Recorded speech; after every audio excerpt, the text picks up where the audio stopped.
মজুরি দেয়, দাওয়ালগের মজুরি হয় ধানে। তোমার এত কথা কে শুনবে? জেলায় জেলায় খাদ্যের অভাব মেটানোর জন্যই সরকার এই ব্যবস্থা করেছে, সবাইকেই সেটা মানতে হবে। আমরা মানি না, এইটা অন্যায়। এই সবাই নৌকা ছাড়ো। এই কেউ নৌকা ছাড়বা না, খবরদার, একেবারে গুলি করে দেবো কিন্তু।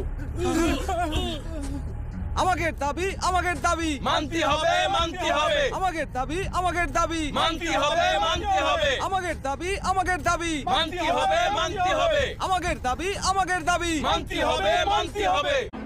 মুজিব ভাই, আপনি এসেছেন, আমরা খুবই খুশি হয়েছি। এবার অনুষ্ঠান শুরু করে দেন। আর যদি সম্ভব হয় রবীন্দ্রনাথের আমার সোনার বাংলা গানটা গাইতে বলেন।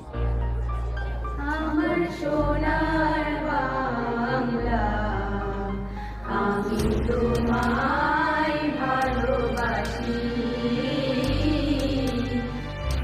আইয়ুব খান সামরিক শাসন দিয়ে দেশ চালাচ্ছে, যুদ্ধ করছে ভারতের বিরুদ্ধে, অথচ আমাদের পূর্ব পাকিস্তান সম্পূর্ণরূপে।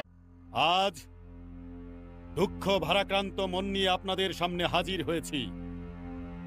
আপনারা সবই জানেন এবং বোঝেন, আমরা আমাদের জীবন দিয়ে চেষ্টা করেছি, কিন্তু দুঃখের বিষয় আজ ঢাকা, চট্টগ্রাম, খুলনা, রাজশাহী, রংপুরে আমার ভাইয়ের রক্তে রাজপথ রঞ্জিত হয়েছে। আজ বাংলার মানুষ মুক্তি চায়, বাংলার মানুষ বাঁচতে চায়। আমি পশ্চিম পাকিস্তানের কাছে এর জবাব চাই। লাহোর প্রস্তাবের ভিত্তিতে সংবিধান রচনা করে পাকিস্তানকে একটি ফেডারেশনে পরিণত করতে হবে। দ্বিতীয় দফা, কেন্দ্রীয় সরকারের ক্ষমতা কেবলমাত্র দুটি ক্ষেত্রেই সীমাবদ্ধ থাকবে: দেশ রক্ষা আর বৈদেশিক নীতি। 3, সমগ্র দেশের জন্য দুইটা পৃথক অথচ। স্কুল জীবনে জেলে গিয়েছিলাম প্রথমবার, বাংলা ভাষার দাবিতে জেলে গিয়েছি দ্বিতীয়বার, আর মানুষের অধিকার আদায় করতে গিয়ে আবার জেলে তৃতীয়বার। প্রয়োজনে 1000 বার জেলে যাব, কিন্তু অন্যায়ের প্রতিবাদ করবই।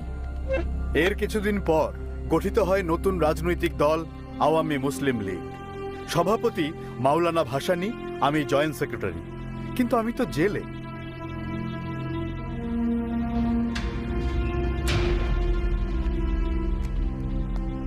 জেলে খুব কষ্ট না?